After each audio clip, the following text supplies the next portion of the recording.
अस्सलाम वालेकुम स्टूडेंट्स आज एक्सेल के अंदर हम दो चीज़ें देखेंगे। एक तो हम फ्रीज पैन देखेंगे और दूसरा हम देखेंगे डाटा वैलिडेशन क्या चीज़ है। तो सबसे पहले तो हम इसमें फ्रीज पैन को देख लेते हैं कि फ्रीज पैन क्या चीज़ होती है। तो आप देखें इस शीट के अंदर टॉप पे अगर आप देखें तो यहाँ पर कुछ हेडिंग्स दी गई हैं, जैसे रोल नंबर है, स्टूडेंट नेम है, मैथ है, उर्दू है, स्टैट है, बायो है, इंग्लिश है, पाक स्टडीज़ है और इस तरीके से मार्क्स ऑब्टेन्ड हैं, परसेंटेज है। अब यहाँ पर अगर मैं देखूँ और यहाँ पर किसी स्टूडेंट्स का जो है वो मैं नंबर देखूँ, जैसे ये 60 लिखा हुआ है, तो मुझे ये देख के पता चल जाता है कि ये जो 60 मार्क्स हैं उसके स्टैट के अंदर हैं। ये 32 मार्क्स जो आए हैं इस स्टूडेंट्स के, ये उसके पाक स्टडीज़ के अंदर आए हैं। और इसी तरीके से अगर मैं इसको देखूं तो मुझे पता चलता है कि ये 96 नवाज़ के जो हैं ये स्टैट के अंदर मार्क्स आए हैं। तो मुझे ये चीज़ देख के यहाँ से पता चल जाती है। लेकिन अगर मैं इसको थोड़ा सा स्क्रॉल डाउन करता हूँ, जैसे ये देखिए मैंने इसको थोड़ा सा नीचे को स्क्रॉल डाउन किया है, तो अब अगर मैं यहाँ पर देखूँ तो यहाँ पर मुझे काशिफ खान के 75 मार्क्स लिखे हुए तो नज़र आ रहे हैं, लेकिन मुझे ये पता नहीं चल रहा कि ये मार्क्स उसके किसके अंदर आए हैं। स्टैट के अंदर हैं, बायो के अंदर हैं, मैथ के अंदर हैं।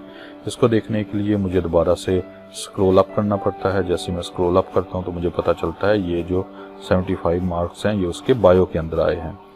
अब इसके लिए ये मुझे यहाँ पर थोड़ी सी प्रॉब्लम हो सकती है कि मैं अगर किसी ख़ास नंबर को देखता हूँ, किसी सेल को देखता हूँ, तो मुझे यहाँ से देख के इसको पता नहीं चलेगा कि ये जो है ये किस फील्ड से इसका ताल्लुक़ है, इन मार्क्स का, इन नंबरों का।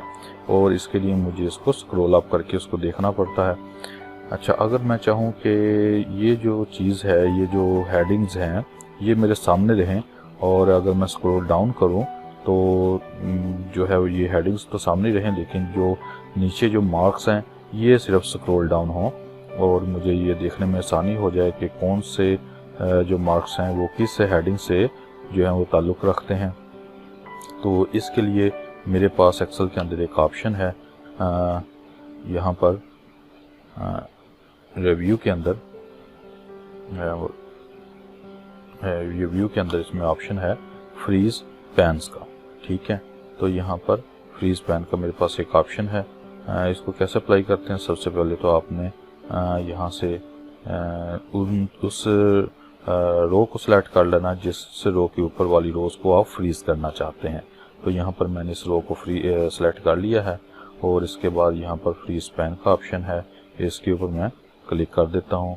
और ये देखिए यहाँ पर मेरे पास ऑप्शन है फ्रीज पैन है, फ्रीज टॉप रो है, फ्रीज फर्स्ट कॉलम है। तो यहाँ पर फ्रीज पैन को मैं सेलेक्ट कर लेता हूँ। अब ये देखें तो ये जो है ये स्क्रॉल डाउन, अब ये लिस्ट हो गई, ये इसको मैं स्क्रॉल डाउन करता हूँ तो ये स्क्रॉल डाउन होती है, स्क्रॉल अप होती है। और इसमें मुझे जो मार्क्स हैं वो सभी स्टूडेंट्स के यहाँ पर नज़र आते हैं, मैं देख सकता हूँ। लेकिन ये जो हेडिंग्स हैं ये अपनी जगह पर हैं, ये साथ में स्क्रॉल नहीं हो रही लिस्ट के साथ, ये अपनी जगह पर मौजूद हैं। जबकि इससे जो नीचे जो मार्क्स हैं, जो स्टूडेंट का रिज़ल्ट है, वही स्क्रॉल डाउन हो रहा है। अब ये देखें, जैसे ही मैं इस स्टूडेंट का जो है 36 के ऊपर हाफिज़ नियाज़ अली, इसका मैं रिज़ल्ट देखना चाहता हूँ, तो यहाँ पर जैसे मैं इसको देखता हूँ कि ये 28 जो है, मुझे यहाँ से देख के पता चल जाएगा कि ये इसके बायो के अंदर मार्क्स हैं, 25 स्टैट के अंदर हैं, 36 इंग्लिश के अंदर हैं। तो मुझे इसमें और प्रॉब्लम कोई नहीं है, यानी मुझे ये चीज़ जो है, जो हेडिंग्स हैं, ये मेरे हर वक्त सामने रहेंगी और इससे मुझे सहूलत हो जाएगी, आसानी हो जाएगी कि कौन से मार्क्स जो हैं वो किस फील्ड से ताल्लुक़ रखते हैं और कौन से मार्क्स जो हैं वो किस कैटेगरी से हैं। ठीक है, तो ये फ्रीज पैन का ऑप्शन है इसके अंदर। ठीक है, अगर आप इस फ्रीज पैन का ऑप्शन जो है इसको ख़त्म करना चाहें तो इसको आप अनफ्रीज पैन के ऊपर क्लिक कर दें। तो ये देखें आपका जो पैन था वो अनफ्रीज हो गया। अब ये देखें ये हेडिंग भी साथ ही स्क्रॉल डाउन कर रही हैं। जैसे मैं स्क्रॉल डाउन करता हूँ तो वो देखें हेडिंग जो है वो साथ ही मूव कर रही है। ठीक है, तो ये हमारे पास सहूलत है एक्सेल के अंदर कि हम इसका इस्तेमाल कर सकते हैं। अच्छा, दूसरा ये है कि आप देखें तो यहाँ पर मुख्तलिफ सब्जेक्ट्स हैं और उनके अंदर मार्क्स लिखे हुए हैं। अब जैसे यहाँ पर 66 है, 70 है, 72 है, 75 है, तो ये मार्क्स लिखे हुए हैं। तो जब ये मार्क्स लिखे जाते हैं, हो सकता है मार्क्स लिखते हुए जो मार्क्स लिखने वाला उससे थोड़ी सी गलती हो जाए। जैसे उसने तो लिखना था 22, लेकिन उसने लिख दिया -22। अब गलती से ये लिखा गया, तो एक्सेल जो है वो इसके ऊपर कोई इतराज़ नहीं करेगा। अब देखें, ये जो मार्क्स थे मैथ के अंदर 0 से लेके 100 के दरमियान थे, और माइनस में तो नहीं हो सकते, या तो 0 होगा या 0 से लेके 100 तक जो है कोई वैल्यू हो सकती है, लेकिन 100 से ज़ायद भी नहीं होनी चाहिए। लेकिन गलती से अगर आप किसी ने इसको 100 से ज़्यादा लिख दिया तो एक्सेल इसके ऊपर कोई इतराज़ नहीं कर रहा, वो इसको एज इट ले लेता है। लेकिन हम चाहते हैं कि जब कहीं पे इस तरह से कोई गलत एंट्री करने की कोशिश करे तो एक्सेल जो है उसको बताए कि भाई ये आप गलत एंट्री कर रहे हैं, माइनस में आप मार्क्स नहीं लिख सकते, या आप 0 से लेके 100 तक जो हैं वही मार्क्स लिखेंगे। आप 100 से ज़ायद जो है वो मार्क्स नहीं लिख सकते, 0 से कम जो मार्क्स हैं वो नहीं लिख सकते, एक ख़ास रेंज के अंदर मार्क्स लिख सकते हैं। और अगर कहीं पे डेट है तो वो डेट ही उस जगह पर होनी चाहिए, ये ना हो कि वहाँ पर कुछ और वैल्यूज़ लिख दी जाएं जहाँ। और इसी तरीके से अगर कहीं पे आप होल नंबर लिखना चाहें या कुछ इस तरह से और फील्ड्स आप इंसर्ट करना चाहें, लेकिन उसकी बजाय आप कोई और फील्ड इंसर्ट कर दें, तो एक्सेल उसके ऊपर जो है वो एतराज़ कर सकता है। और ये कैसे हम इसकी सेटिंग कर सकते हैं, देखें इसकी सेटिंग हम कैसे करते हैं। तो यहाँ पर मार्क्स जो हैं वो 22 हैं, ठीक है। अब फर्ज करें यहाँ पर अभी मार्क्स नहीं लिखे हुए हमने स्टूडेंट्स के, ठीक है, तो मैं इसको डिलीट कर देता हूँ। अब मैं चाहता हूँ कि यहाँ पर दोबारा से मार्क्स की जो है वो एंट्री की जाए, लेकिन एक्सेल जो है वो 0 से लेके 100 तक अगर कोई मार्क्स जो है वो हम इसमें एंटर करते हैं तो वही एक्सेप्ट करे, बाकी जो है वो रिजेक्ट कर दे, या एक मैसेज शो करवाए कि भैया आप इसमें गलत एंट्री कर रहे हैं, आप सही एंट्री करें। तो ये हम कैसे करेंगे, इसके लिए हम डाटा के ऊपर चलते हैं, और यहाँ पर अगर आप देखें तो आपको एक ऑप्शन नज़र आएगा डाटा वैलिडेशन का। अब यहाँ पर अगर हम पूरी शीट को यहाँ पर जहाँ पर हम मार्क्स एंटर कर रहे हैं पाक स्टडीज़ के, इन सभी को हम सेलेक्ट कर लेते हैं, इन सभी कॉलम्स को, ये देखिए मैं सेलेक्ट कर लेता हूँ, और यहाँ पर मेरे पास ऑप्शन है डाटा वैलिडेशन, इसके ऊपर क्लिक करना है।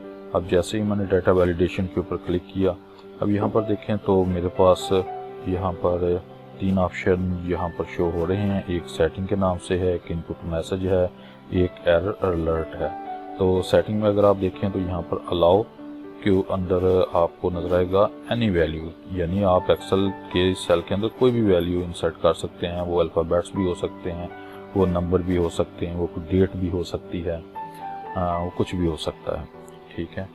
लेकिन हम इसको रिस्ट्रिक्ट करना चाहते हैं कि वो सिर्फ 0 से लेके जो है 100 तक मार्क्स ही ले, इसके अंदर और कोई वैल्यू ना लिखी जा सके। ये ना हो कि आप सेल के अंदर जहाँ पर मार्क्स लिखने दें वहाँ पर कोई ABC लिख दें, स्टूडेंट का नाम गलती से लिख दें, माइनस के अंदर कोई गलती से नंबर लिख दे, या जो है वो 100 से ज़ायद जो है वो गलती से नंबर लिखे जाएँ।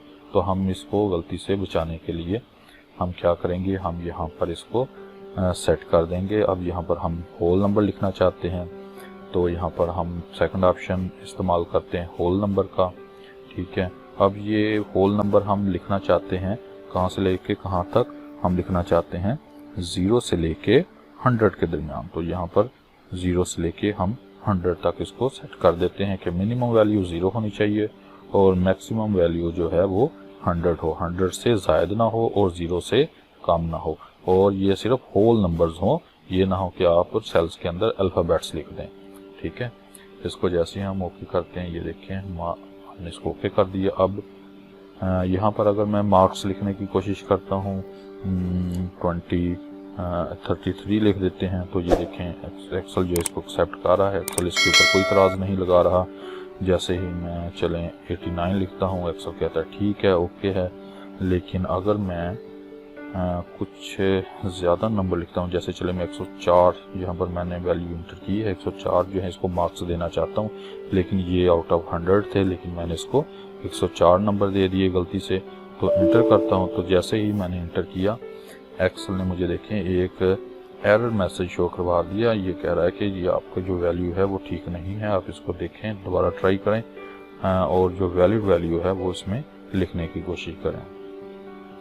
ठीक है, तो यहाँ पर ऑप्शन आ रहा है this value does not match the data validation restriction defined for this cell, के इस सेल के लिए आपने रिस्ट्रिक्शन लगाई हुई है।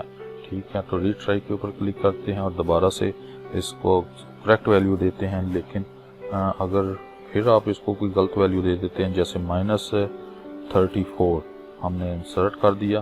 ठीक है, हम 34 देना चाहते थे लेकिन बटन गलती से माइनस का साथ में प्रेस हो गया, तो जैसे ही आप इंटर करते हैं तो एक्सेल ने फिर हमें एरर मैसेज शो करवा दिया। ठीक है, तो हम इसको रीट्राई के ऊपर दोबारा क्लिक करते हैं और दोबारा से इसको जो है वो इंटर करते हैं। तो ये देखें, अब हम जैसे ही इसको इंटर करेंगे हमारे पास ये वैल्यू इंटर हो गई है। अच्छा, अगर हम चाहते हैं कि जैसे ही हम किसी सेल के ऊपर आके उसमें कुछ इंटर करना चाहें तो साथ ही हम एक मैसेज भी शो हो जाए कि जी आप इसमें जो है वो ये वैल्यू जो है वो इंटर करें, तो वो हम कैसे करेंगे? उसके लिए हम दोबारा से इस सेल्स को सिलेक्ट करते हैं, सभी सेल्स को जिसके अंदर हम मार्क्स लिखते हैं सभी को हम सिलेक्ट कर लेते हैं। ठीक है, और यहाँ पर हम चलते हैं डाटा वैलिडेशन के ऊपर दोबारा से। ये देखें हमारी ये वैल्यूज़ तो वही सेट हैं। अगर हम एक इनपुट मैसेज इसमें देना चाहते हैं कि जब हम जहाँ कोई भी जो है उसमें नंबर इंटर करे तो उसको एक मैसेज मिले कि भाई आप जो है वो यहाँ से लेके ये वाली वैल्यू जो है वो इंटर करें। ठीक है, तो ये कैसे हम लिखेंगे जी, इसको हम देखते हैं।